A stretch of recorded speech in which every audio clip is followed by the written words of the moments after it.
Hello! How's it going? Yeah, this is one for the men, for all the guys out there, and all the women who've got men in pain. Yeah, for the past 2 days I've been having testicular pain. Now, you need to be aware of the fact that at some point in the program there's going to be heavy metals, and especially copper does this as it comes out of the testicles and it causes quite intense pain. It happens, it doesn't happen straight away in the program. I haven't heard of it happening like instantly when people start the program, but it happens usually a few months, a few years down the line.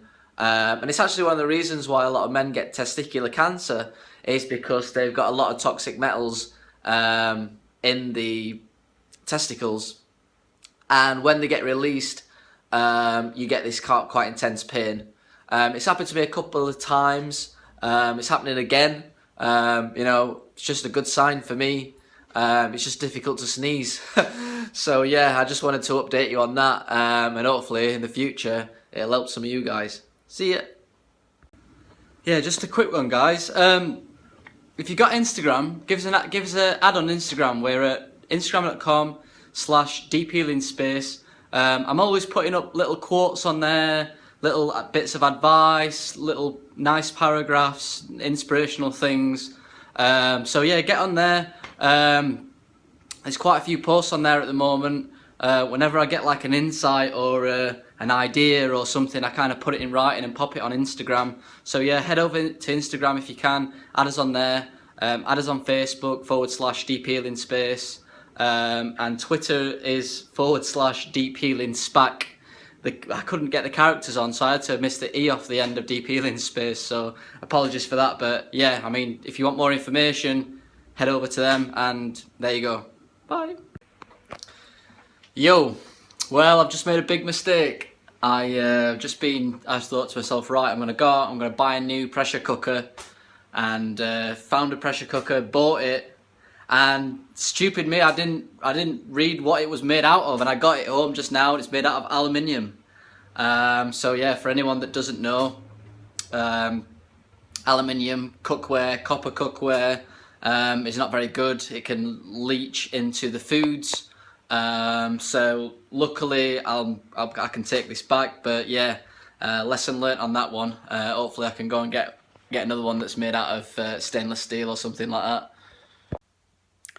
Alright, so thoughts of the day. The people that heal the best on the nutritional balancing program, or who have the best success, are actually the sickest people, believe it or not. And the reason being is the sicker the person, the more determined they are, the more thorough and the longer it takes them to heal. So what they do is they'll spend 2, 3, 4, 5, 6 years, sometimes a decade healing, because they're so sick. And these are the people that really get deep into what they need to do to heal, why they've got there in the first place, why the world spins like it does. They go through a lot of deep traumas. They get into a lot of deep toxins and a lot of deep healing. They get to know themselves very deeply. And these people actually do the best, believe it or not. There's a few people, quite a few people out there that they're not sick enough, and they don't like the feelings that nutritional balancing gives them, and they're not willing to put the effort in because they're just not as sick as other people, and it's much easier for them to sway off the program. When people are very sick, they will notice a slight deviation in the program will make them feel worse. So all the people out there that are feeling really sick, just dig deep, and you're the people where the most deepest healing and the biggest transformations is going to happen. For all the people out there that are easily swayed off the program, then I beg you to please understand it more, understand the reason why you're doing it. You've got a real opportunity here to become and be something very rare on earth today, and you get the opportunity to have not only excellent health, excellent mental health, but also really deep wisdom about the world and the universe and who we are as people, and what we bring to the world and the service that we provide. So I just wanted to, um, speak about that because it came up in my head today. A couple of questions we've got from the YouTube channel. There's one guy that asked me what supplements I was on. Obviously, my supplements change every time I have a hair test, but for the people that are regular on the channel, they will know that over Christmas and the start of the new year, I was in 4 lows. I dropped into 4 lows on a retest, which is a celebration pattern, where you go deeper into healing, basically. So I'm out of that now. I'm settled into slow oxidation, so I'm on Megapan, some Paramin, TMG, kelp, selenium, renamide, vitamin D, EPA, DHA, just to speed me up a little bit. So that's all good. Definitely feel better after coming out of 4 lows, having that little stint in there, just to get some deeper levels of healing. The other question was about liver flushes.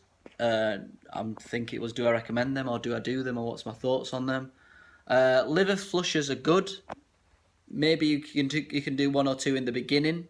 However, they will stress out the adrenal glands. That's something to be really aware of. It took me around 5 or 6 days to recover from a liver flush because it was pretty intense on the adrenal glands. But I did pass a lot of stones. Maybe I wouldn't be surprised if there was 200 stones in the toilet when I'd finished. A lot of stones. I've only done 1, and obviously I think the best thing to do for liver toxicity is maybe do a couple of them in the beginning, but just stick to the coffee enemas. But yeah, don't overdo the liver flushes. I wouldn't recommend that. Let me see if there's any more questions. I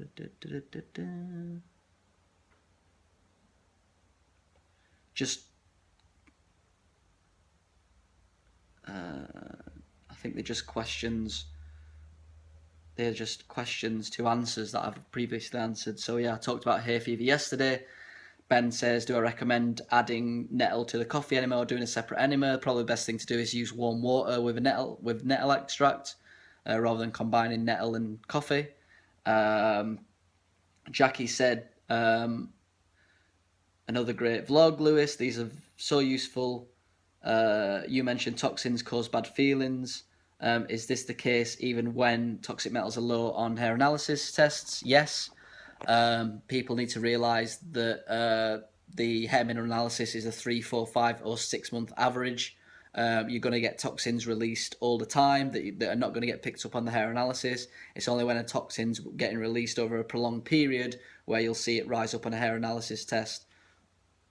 Or if it comes out in a large amount, but there is small amounts always coming out, and always going to affect you.